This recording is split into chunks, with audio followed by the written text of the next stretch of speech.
Hello guys. आज हम लोग class 12th chapter number first reproduction in organism में बात करते हैं बडिंग के बारे में। पिछली क्लास में हम लोगों ने बात किया था रिप्रोडक्शन इन ऑर्गेनिज्म में एसेक्सुअल रिप्रोडक्शन में प्लाज्मोगामी तक। अब हम बात करते हैं बडिंग के बारे में। बडिंग जो होता है एक आउटग्रोथ होता है, इससे सेपरेट होकर के एक नया ऑर्गेनिज्म जनरेट होता है, उसको हम लोग बडिंग कहते हैं। बडिंग ईस्ट में और हाइड्रा में हमको देखने को मिलता है। अब क्या होता है कि बडिंग जो है वो टू टाइप्स के होते हैं, एक एक्सोजेनिक बडिंग होता है, दूसरा एंडोजेनिक बडिंग होता है। एक्सोजेनिक बडिंग में बाहर की तरफ आउटग्रोथ होता है और वो पेरेंट सेल से सेपरेट होकर के क्या करता है, एक नया ऑर्गेनिज्म प्रोड्यूस करता है। यह क्या करता है कि अगर पेरेंट सेल से बाहर की तरफ आउटग्रोथ होता है तो जब सेपरेट होता है, और कुछ ऑर्गेनिज्म में ये सेपरेट नहीं होते हैं, जैसे कि अगर हम बात करें हाइड्रा में, और वो कॉलोनी का फॉर्म बना लेता है। दूसरा आपका होता है इंडोजेनिक बडिंग। इंडोजेनिक बडिंग का मतलब होता है कि किसी भी प्लांट सेल के अंदर की तरफ बड का फॉर्मेशन हो जाता है और वो जिम्यूल का फॉर्मेशन कर लेता है। जिम्यूल का मतलब होता है कलेक्शन ऑफ सेल्स।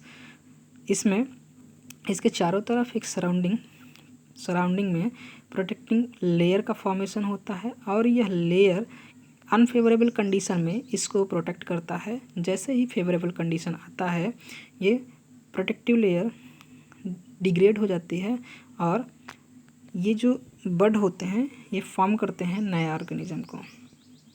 हम स्पंज में इस तरीके जिम्यूल का फॉर्मेशन देखते हैं। अब हम बात करते हैं फ्रैगमेंटेशन की। फ्रैगमेंटेशन का मतलब होता है कि ऑर्गेनिजम्स में क्या हो कि छोटे छोटे ब्रेक डाउन होकर के ये ऑर्गेनिजम्स क्या करते हैं, हर जितने भी पीस में ये फ्रैगमेंट में ये टूटते हैं और प्रत्येक आपका फ्रैगमेंट ग्रो करके नया ऑफ स्प्रिंग प्रोड्यूस करता है, उसको हम लोग फ्रैगमेंटेशन कहते हैं। अब हम इसका एग्जांपल बात करते हैं तो ये हाइड्रा होता है। अब नेक्स्ट आपका आता है वेजिटेटिव प्रोपागेशन। वेजिटेटिव प्रोपागेशन का मतलब ये होता है कि किसी भी प्लांट में अगर हम देखें तो बहुत सारे प्लांट ऐसे होते हैं जिसमें वेजिटेटिव प्रोपागेशन देखा जाता है। उसके वेजिटेटिव पार्ट से एक नया प्लांट तैयार हो जाता है, उसको हम लोग वेजिटेटिव प्रोपागेशन बोलते हैं। जो वेजिटेटिव यूनिट होते हैं उसको हम लोग वेजिटेटिव प्रोपाग्यूल्स के नाम से जानते हैं। प्रोपाग्यूल्स का ये मतलब होता है कि फॉर्मेशन ऑफ न्यू प्लांट या फॉर्मेशन ऑफ न्यू ऑर्गेनिज्म। जो वेजिटेटिव यूनिट होते हैं वो आपके बड हो गए, ट्यूबर हो गए, ऑफसेट हो गए, राइजोम्स हो गए, स्टोलन हो गए, बल्बिल्स हो गए, एक्सेट्रा, ये बहुत सारी चीज़ें इसमें आती हैं। वेजिटेटिव प्रोपागेशन में कम समय में हम बहुत ज़्यादा क्लोन्स तैयार कर सकते हैं और ये जल्दी मैच्योर हो जाते हैं। वेजिटेटिव प्रोपागेशन जो होता है वो आपका टू टाइप्स का होता है। एक होता है नेचुरल वेजिटेटिव प्रोपागेशन और दूसरा होता है आपका आर्टिफिशियल वेजिटेटिव प्रोपागेशन या हॉर्टिकल्चर के नाम से हम लोग इसको जानते हैं। अब हम लोग बात करते हैं natural method of vegetative propagation के बारे में। तो सबसे पहले natural method of vegetative propagation में हम लोग बात करते हैं कि तो हम लोग रूट में देखते हैं। जो रूट होता है वो टू टाइप्स का होता है, एक होता है टैप रूट, एक होता है एडवेंटिटियस रूट। जो टैप रूट होता है उसमें रेडिकल्स का फॉर्मेशन होता है, रेडिकल्स से ये टैप रूट में चेंज हो जाता है। जो टैप रूट होता है वो गुआवा में देखा जाता है, डलवर्जिया यानी कि शीशम के प्लांट में हम लोग देख सकते हैं।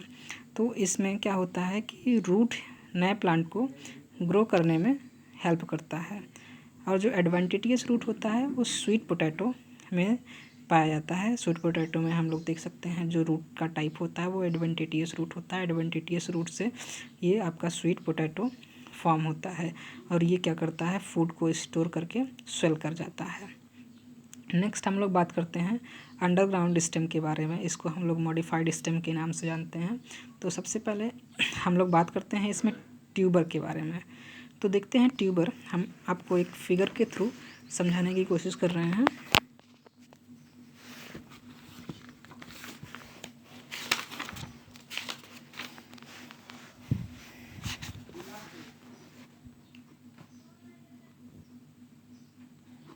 ट्यूबर में देखते हैं, मान लीजिए ये आपका एक ट्यूबर है, इसमें छोटे छोटे क्या होते हैं, आइज़ का फॉर्मेशन होता है। ये आइज़ जो होते हैं इसको हम लोग आई या फिर बर्ड्स के नाम से जानते हैं। ये बर्ड ग्रो करके इनमें ग्रोथ होता है और ग्रोथ होने के बाद ये क्या करता है, एक न्यू प्लांट फॉर्म होता है। इसी तरीके से हम लोग बल्ब के बारे में बात करते हैं। जो बल्ब है, जैसे हम लोग ऑनियन में बात कर लें और गार्लिक की बात कर लें, तो इसमें ये आपका क्या हो गया, ये आपका ऑनियन हो गया। इसमें क्या करता है कि इसमें बहुत सारे छोटे छोटे ऐसे होते हैं। इसके अंदर की तरफ एक छोटा सा बड होता है जिसको सूटेबल कंडीशन मिलता है, तो ये क्या करता है, ये ग्रो करके नया ऑर्गेनिजम्स प्रोड्यूस करता है। इसी तरीके से जिंजर में भी देखा जाता है। जिंजर मतलब लहसुन। अब हम लोग नेक्स्ट बात करते हैं वेजिटेटिव प्रोपगेशन में राइजोम्स के बारे में।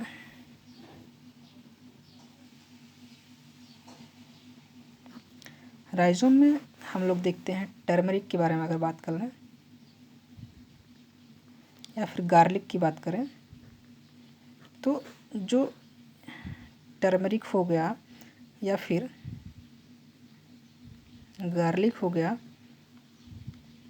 इनमें छोटे छोटे नोड्स होते हैं और इसमें क्या होता है कि कुछ ऐसे बड्स का फॉर्मेशन होने लगता है।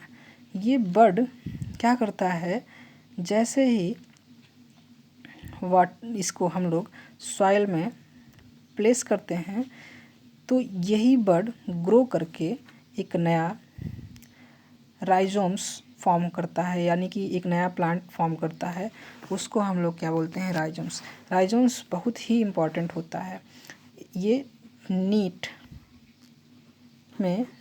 2019 में ये क्वेश्चन आया हुआ है। अब हम लोग नेक्स्ट में बात करते हैं सकर्स के बारे में बात करते हैं। जो सकर्स होता है इसमें हम लोग देखते हैं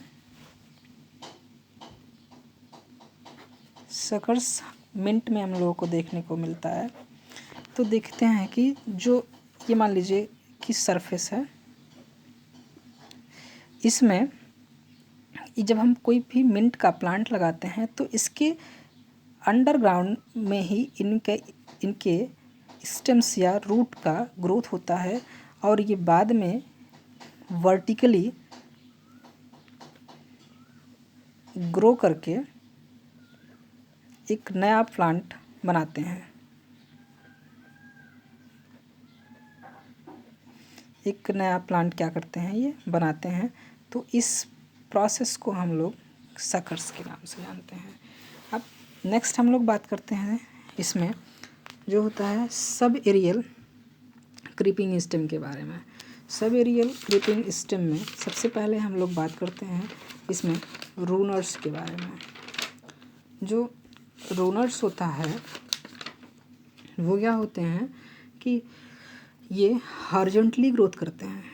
रूनर जो होता है वो हॉरिजॉन्टली ग्रोथ करता है। अगर हम लोग बात करें कि इसमें एक एग्जांपल के तौर पे, तो साइनोडान, जिसको हम लोग दूब घास के नाम से जानते हैं, तो हम लोग सबसे पहले बात करते हैं रूनर की। चलिए अब हम लोग देखते हैं जो रूनर होता है, रूनर में हमने कहा इस साइनोडॉन, इसका जो कॉमन नेम है वो दूब घास होता है।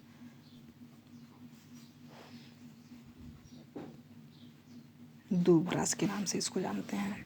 तो ये जो दूब ग्रास है, इसमें देखते हैं कि ये मान लीजिए ऐसे इसमें ग्रोथ होता है। ये प्लांट है, जहाँ से ये प्लांट जाता है और वहीं पे इसमें रूटिंग हो जाती है। ये जिस जगह से गया यहीं पे रूटिंग हो गई, यहाँ से गई, यहाँ से रूटिंग हो गई, यहाँ से गया, यहाँ से रूटिंग हो गया। तो जैसे ही किसी भी प्लेस से अगर इसको हम लोग क्या कर दें, सेपरेट कर दें, इस जगह से सेपरेट अगर कर देते हैं तो जिस जगह से ये सेपरेट होता है वहीं से एक नया प्लांट फॉर्म करता है, फॉर्म हो जाता है। इसको हम लोग रूनर्स के नाम से जानते हैं। नेक्स्ट आपका आता है स्टोलन। स्टोलन में क्या होगा कि इसमें एग्जाम्पल की बात करें तो ये स्ट्रॉबेरी होता है। इसका एग्जाम्पल स्ट्रॉबेरी में देखते हैं कि मान लीजिए प्लांट का सरफेस है, ये स्ट्रॉबेरी का एक प्लांट है और यहाँ से इसमें ये रूटिंग हुई है। इसी के जस्ट बगल से एक ओवर ग्रोथ हो जाता है, एक ग्रोथ हो जाता है और इसी को हम लोग स्टोलन के नाम से जानते हैं, स्टोलन को नाम से जानते हैं। और यही स्टोलन बाद में ग्रो करके क्या करता है, न्यू प्लांट फॉर्म करता है, न्यू प्लांट फॉर्म करता है। इस प्रोसेस को हम लोग स्टोलन के नाम से जानते हैं। नेक्स्ट बात करते हैं ऑफसेट के बारे में। अब हम लोग बात करते हैं ऑफसेट। ऑफसेट जनरली क्या होता है, एक्वेटिक प्लांट में होता है। इसमें आपका एग्जाम्पल आता है इकॉर्निया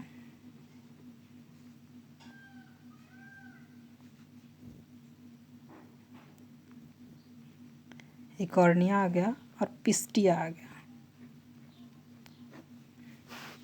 इसमें क्या होगा कि ये मान लीजिए कि आपका ये वाटर का सरफेस है, इस वाटर के सरफेस पे इकॉर्निया का ये प्लांट ग्रो किया, एक प्लांट ग्रो किया।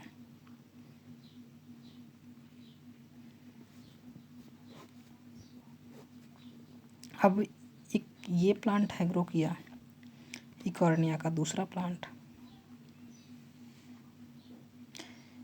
ये इनके रूट्स वाटर में स्विम कर रहे हैं।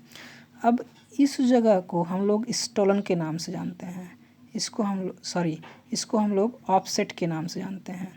ये ऑफसेट जब इस जगह से अगर इसका ब्रेकडाउन हो जाए तो ये क्या करता है, सेपरेट होकर के एक नए प्लांट में ये सरवाइव कर जाता है और नया प्लांट बना लेता है, एक अलग से खुद का नया प्लांट बनाता है। ये सभी के सभी जितने भी आपको वेजिटेटिव प्रोपगेशन दिख रहे हैं वो सब के सब आपका एसेक्सुअल रिप्रोडक्शन का प्रोसेस है।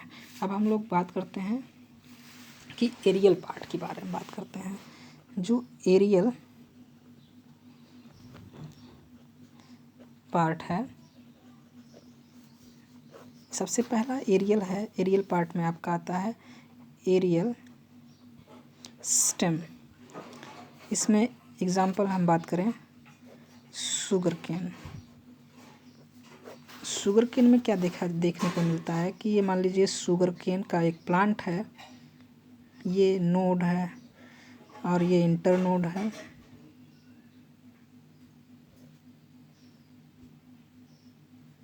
अब ये इंटरनोड और ये नोड, इस नोडल रीजन से कुछ बड्स का फॉर्मेशन होता है। ये जो बड का फॉर्मेशन हो रहा है इसको हम लोग क्या बोलते हैं, बड बोल दिए। इसको जैसे ही हम लोग सॉइल में ले जाते रखते हैं डाल के, तो सॉइल में जैसे ही हम इसको रखेंगे तो इसमें रूटिंग होने लगती है, इसी नोडल रीजन से रूटिंग होगी और यही बड ग्रो करके न्यू शुगर केन प्लांट में कन्वर्ट हो जाता है। इसको हम लोग एरियल स्टेम के नाम से जानते हैं, ये मॉडिफिकेशन है। नेक्स्ट हम बात करते हैं लीव्स के बारे में। तो लीव्स में आपका एग्जाम्पल है ब्रायोफिल्लम।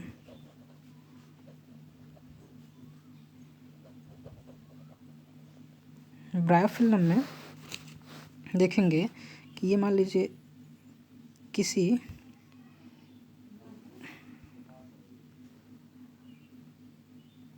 ब्रायोफिल्लम का लीफ है। अब ये लीफ क्या करता है कि इसमें इस नॉच रीजन पे कुछ छोटे छोटे नॉच बड होते हैं। अब इस बड में क्या होता है, जैसे ही सूटेबल कंडीशन आता है ये बड क्या करता है, एक नए प्लांट को ग्रो करता है। जैसे ये सॉइल के कांटेक्ट में जाएगा और ये क्या करेगा, नए प्लांट को, जो ब्रायोफिल्म का प्लांट है वो उसको फॉर्म करता है। उस प्रोसेस को हम लोग एरियल मॉडिफिकेशन ऑफ लीव्स बोलते हैं। नेक्स्ट हम लोग बात करते हैं एरियल मॉडिफिकेशन में बल्बिल्स के बारे में। जो बल्बिल्स होता है वो अगेव के प्लांट में देखा जाता है।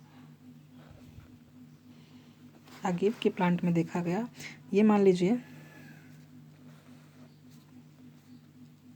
कि आपके अगेव का एक प्लांट है, उसमें क्या होगा कि ये छोटे छोटे से इसमें ऐसे यहाँ पे कुछ छोटे छोटे बड्स का फॉर्मेशन होता है। ये बड बाद में, ये बड जैसे ही सॉइल में इसको हम लोग रखते हैं तो सॉइल में जैसे सॉइल के कांटेक्ट में आता है ये ग्रो करता है और ये बड ग्रो करके नए अगेव प्लांट का फॉर्मेशन करता है। उस प्रोसेस को हम लोग क्या कहते हैं, इस पूरे प्रोसेस को हम लोग बोलते हैं एरियल मॉडिफिकेशन ऑफ बल्बिल्स के नाम से हम लोग जानते हैं। अब हम लोग नेक्स्ट बात करते हैं टूरियंस के बारे में। टूरियंस जो होता है एक सोलन बर्ड्स होता है जो कंटेनिंग किया हुआ होता है स्टोरेज फूड को। उस जैसे ही ये पेरेंट सेल से डिटैच होता है, और वो कब डिटैच्ड होता है, विंटर के सीजन में ये इनएक्टिव रहता है, उसके बाद ये पेरेंट सेल से डिटैच हो जाता है। जैसे ही स्प्रिंग सीजन आता है यह नए प्लांट को हमको फॉर्म करता है। और इसका एग्जांपल आप देखेंगे तो यूट्रिकुलेरिया की अगर बात करें तो ये यूट्रिकुलेरिया जो होता है उसको, वो टूरियंस में इसका एग्जांपल है।